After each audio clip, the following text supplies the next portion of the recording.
Hey hi everyone, welcome back to my channel. Time travel with social science channel में आपका स्वागत है। आज इस वीडियो में हम क्लास 9th रीडर हमारी हिंदी की बुक गंगा का पार्ट एक दो बैलों की एक कथा को हम पढ़ने वाले हैं। उसका शब्दार्थ समझेंगे और पाठ का सार समझेंगे। पाठ को हम शॉर्ट वीडियो यानी कि पाठ का हम सारांश समझेंगे और पाठ जो है किसने लिखा है इसके बारे में हम चर्चा करेंगे। तो चलिए शुरू करते हैं हमारा पाठ दो बैलों की कथा। कथा का मतलब होता है स्टोरी यानी कि कहानी। सबसे पहले हम इस पाठ के जो हमारे लेखक है उनका बारे में जिक्र करते हैं हम। तो हमारे इस पाठ के जो लेखक है वो हमारे मुंशी प्रेमचंद जी है। तो मुंशी प्रेमचंद के बारे में हम भी दो बातें देखते हैं। जैसे कि प्रेमचंद का जन्म सन 1880 में हुआ था, लम्ही वाराणसी गांव में, उत्तर प्रदेश में हुआ था। और इनका पूरा नाम जो मूल नाम था धनपत राय था। और वो स्टार्टिंग में टीचिंग में थे, शिक्षक थे। और उसके बाद जो देश में आंदोलन चले तो इस कारण उन्होंने अपनी नौकरी छोड़ के और आंदोलन में लिए उन्होंने जो है अपनी नौकरी छोड़ दी। बहुत ही कम उम्र में उनकी मृत्यु हो गई थी। 56 वर्ष की आयु में उनकी मृत्यु हो गई थी।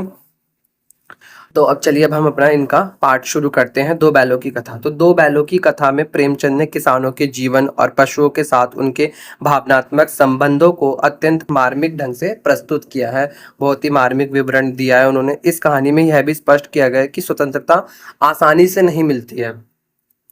उसके लिए हमें निरंतर संघर्ष करना पड़ता है, मेहनत करनी पड़ती है। इस प्रकार यह कहानी परोक्ष रूप से स्वतंत्र आंदोलन की भावना से भी जुड़ी हुई है, जो कि हमें पशुओं के माध्यम से हमें आज़ादी के बारे में बताती है। तो दो बैलों की कथा जो है इसमें पाठ में मुख्य रूप से क्या बताया गया है कि लेखक जो है गधे को साधारणतः बुद्धिहीन समझता है। सभी लोग गधे को जो है बहुत ही मूर्ख और बुद्धिहीन समझते हैं, लेकिन उसके शांत और सहनशील और स्थिर स्वभाव में बहुत सारे बड़े बड़े गुण छिपे होते हैं। जैसे कि बैल गधे से थोड़ा कम सीधा और कभी कभी क्रोधित हो जाता है। तो इसमें पाठ में जो है झूरी के दो बैल हैं, हीरा और मोती, अत्यंत बुद्धिमान, सहनशील और परस्पर स्नेही थे। जब उन्हें नए घर में बेचा गया और भूखा रखा गया तब भी उन्होंने संयम और समझदारी दिखाई।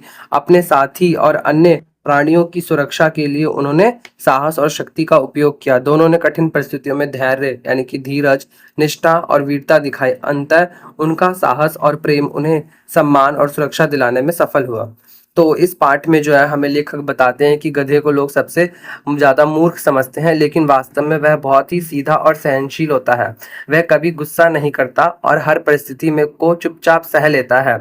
उसके चेहरे पर हमेशा उदासी रहती है। वह सुख दुख में भी एक जैसा रहता है। गधे में ऋषि मुनियों जैसे गुण होते हैं। लेखक बताते हैं कि जो गधा है वो इतना चुपचाप शांत रहता है और पर फिर भी जो है वो लोग उसके इन गुणों को समझ नहीं पाते हैं। और ये सारे गुण किन में होते हैं? ऋषि मुनियों में होते हैं।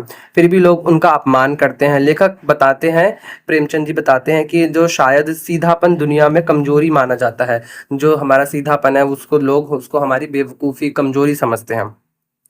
लेखक बताते हैं कि भारतवासियों का उदाहरण देता है जो मेहनती और शांत होते हुए भी विदेशों में सम्मान नहीं पाते। लेखक बताते हैं कि भारतवासियों को उदाहरण देते हैं कि जो भारत के लोग हैं, वो नागरिक हैं, वो बहुत ही सीधे हैं, सहनशील है और फिर भी उन्हें विदेशों में सम्मान नहीं मिलता, रिस्पेक्ट नहीं मिलती है। अगर वे कठोर व्यवहार करना सीख जाए तो उन्हें अधिक सम्मान मिलना लग जाएगा। जो कठोर होते हैं, जो अपना सेल्फ रिस्पेक्ट खुद करना जानते हैं, उनको सबसे ज़्यादा रिस्पेक्ट मिलती है। आगे लेखक बैल की बात करते हैं और कहते हैं कि वह गधे से थोड़ा अलग है, क्योंकि वह कभी कभी अपना विरोध भी दिखाता है। क्योंकि बैल आपको पता है कि सींग भी मार देता है, इसलिए बैल को गधे जितना मूर्ख नहीं माना जा सकता। लेकिन बैल को भी हम मूर्ख की श्रेणी में ही रखते हैं, हम जो इंसान होते हैं। तो इस कहानी में झूरी नाम के व्यक्ति है जिसके पास दो बैल हैं। और इसके एक बैल का नाम हीरा और दूसरे बैल का मोती नाम है। दोनों पछाई जाति के बैल होते हैं, देखने में बहुत ही सुंदर, काम में चौकस होते हैं, ढील डील में ऊंचे। बहुत दोनों साथ रहते थे, दोनों में भाईचारा हो गया था। दोनों ही जो बैल थे उनमें दोनों ही में ही भाईचारा हो गया था। तो हीरा और मोती नाम के दो बैल थे और दोनों में बहुत ही अच्छी गहरी दोस्ती थी। दोनों बहुत सुंदर, मेहनती और एक दूसरे से बहुत जुड़े हुए थे, प्रेम प्रसंग में थे, बहुत ही ज्यादा एक दूसरे से प्यार करते थे। वे बिना बोले ही एक दूसरे की बात समझ जाते थे। मूक भाषा का प्रयोग करते थे। मूक भाषा का अर्थ होता है जो बिना बोले ही, जो गूंगों की भाषा होती है, वो इशारों से।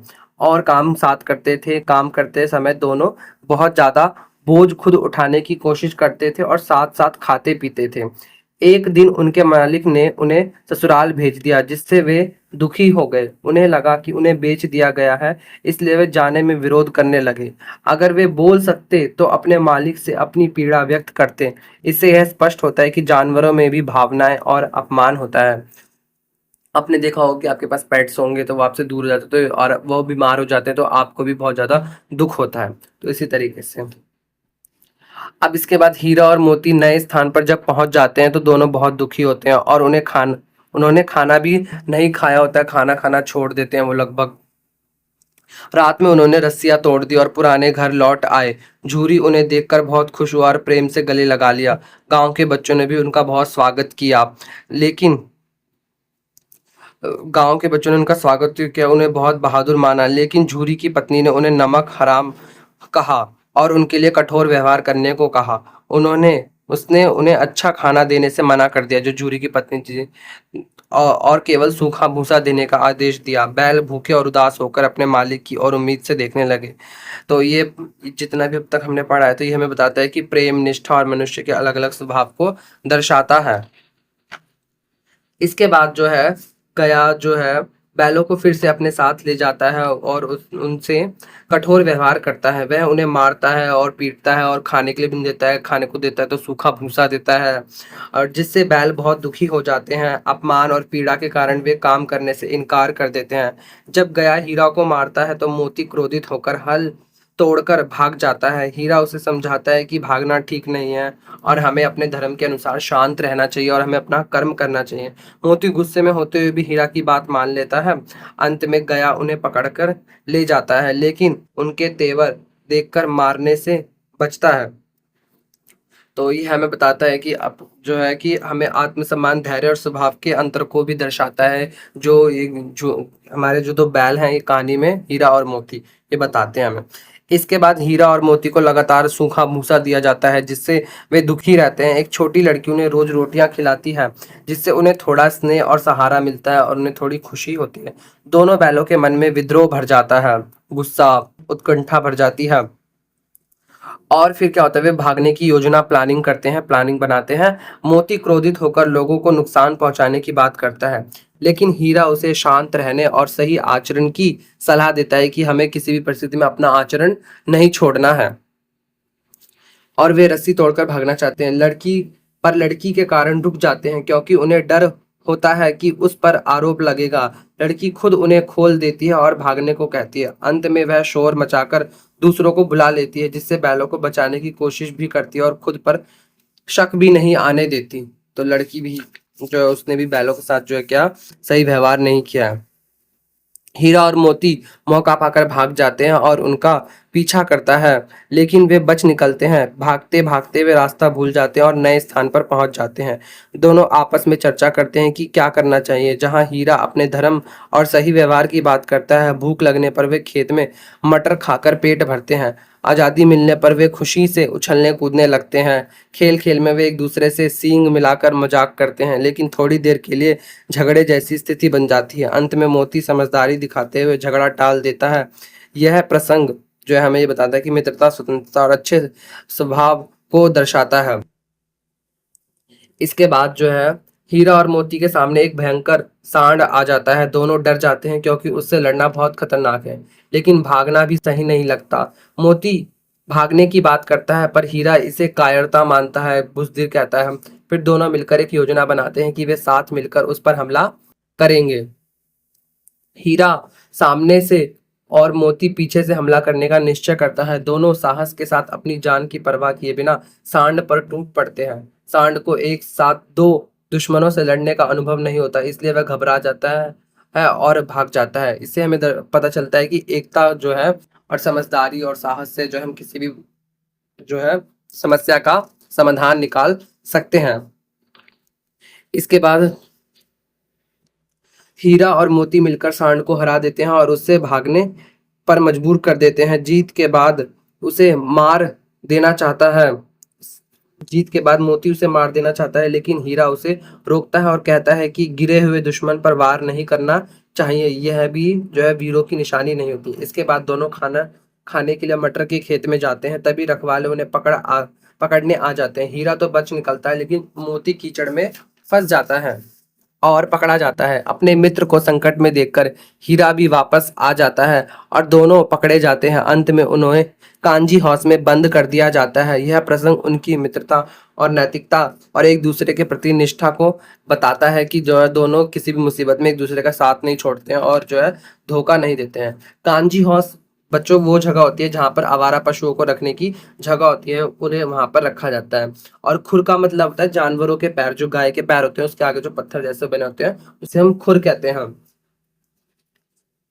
इसके बाद जो है हीरा और मोती दोनों कांजी हाउस में बहुत दुखी है क्योंकि उन्हें खाना नहीं मिलता है और वे भूख से कमजोर हो जाते हैं। वहाँ अन्य जानवर भी भूखे प्यासे पड़े हैं क्योंकि कांजी हाउस में जो वहाँ पे आवारा गाय रहती है उन पे वहाँ पे उनका ध्यान रखने वाला कोई भी होता नहीं है। किसी ने खाना दिया तो ठीक है, नहीं दिया तो नहीं दिया। और वहाँ पे इतनी सारी ज्यादा गाय होती हैं, बैल होते हैं, तो वहाँ पे खाना भी उनके लिए कम पड़ जाता है, जिससे उनकी हालत और खराब हो जाती है। हीरा के मन में विद्रोह उत्पन्न होता है और वह भागने का उपाय सोचता है। वह दीवार तोड़ने की कोशिश करता है लेकिन चौकीदार उसे पकड़ कर मारता है और बांध देता है। मोती पहले निराश रहता है लेकिन बाद में हीरा की हिम्मत देखकर उसे साथ देने को तैयार हो जाता है। हीरा कहता है कि कोशिश करना जरूरी है, भले ही खतरा हो, क्योंकि इससे बाकी जानवरों की जान भी बच सकती है। यह प्रसंग जो है, ये जो हमने अब पढ़ा है, ये बात हमें बताता है कि जो है हमें संघर्ष, साहस और दूसरों के प्रति दया रखनी चाहिए। इसका संघर्ष का साथ हमें कभी भी नहीं छोड़ना चाहिए। इसके बाद जो है मोती भी हीरा के साथ मिलकर दीवार तोड़ने लगता है और आखिरकार दीवार गिर जाती है। दीवार गिरते ही सभी जानवर भाग जाते हैं लेकिन गधे डर के कारण वहीं खड़े रहते हैं। मोती और हीरा उन्हें भी बाहर निकालते हैं। इसके बाद मोती अपने मित्र हीरा को छोड़कर जाने से इनकार कर देता है और सच्ची मित्रता का परिचय देता है। वह कहता है कि यदि उसे मार भी पड़े तो कोई बात नहीं, क्योंकि उन्हें उसने कई जानवरों की जान बचाई है। अंत में उस सुबह होने पर कर्मचारियों को सब पता चल जाता है और मोती को पकड़कर बहुत मारा जाता है। तो इससे पता चलता है कि जो वो अपने मित्र के लिए कितना निस्वार्थ प्रेम रखता है और सच्ची मित्रता दर्शाता है, और वो जो मोती है वो अपने जो है हीरा के प्रति कितनी अच्छी मित्रता रखता है। हीरा और मोती बहुत दिनों तक बिना भोजन के बंधे रहने से अत्यंत कमजोर हो जाते हैं। उन्हें खरीदने के लिए लोग इकट्ठा होते हैं लेकिन उनकी हालत देखकर कोई उन्हें खरीदना नहीं चाहता। अंत में एक कठोर और डरावना आदमी उन्हें खरीद लेता है, जिसे देखकर दोनों समझ जाते हैं कि उन्हें उनकी जान खतरे में है। वे भगवान से आशा रखते हैं लेकिन साथ ही अपने भाग्य को स्वीकार भी करते हैं। डर के कारण वे चलने की कोशिश करते हैं जबकि वे बहुत कमजोर होते हैं। रास्ते में वे अन्य पशुओं को सुखी जीवन जीते हुए जब देखते हैं तो उन्हें ईर्ष्या होती है और उन्हें दुख भी होता है, लेकिन कोई उनकी स्थिति पर ध्यान नहीं देता है। यह प्रसंग जो है उनके दुख और असहायता और जीवन की कठोर सच्चाई को दर्शाता है। इसके बाद जो है हीरा और मोती रास्ते को पहचान लेते हैं और अपने घर की ओर तेजी से दौड़ने लगते हैं।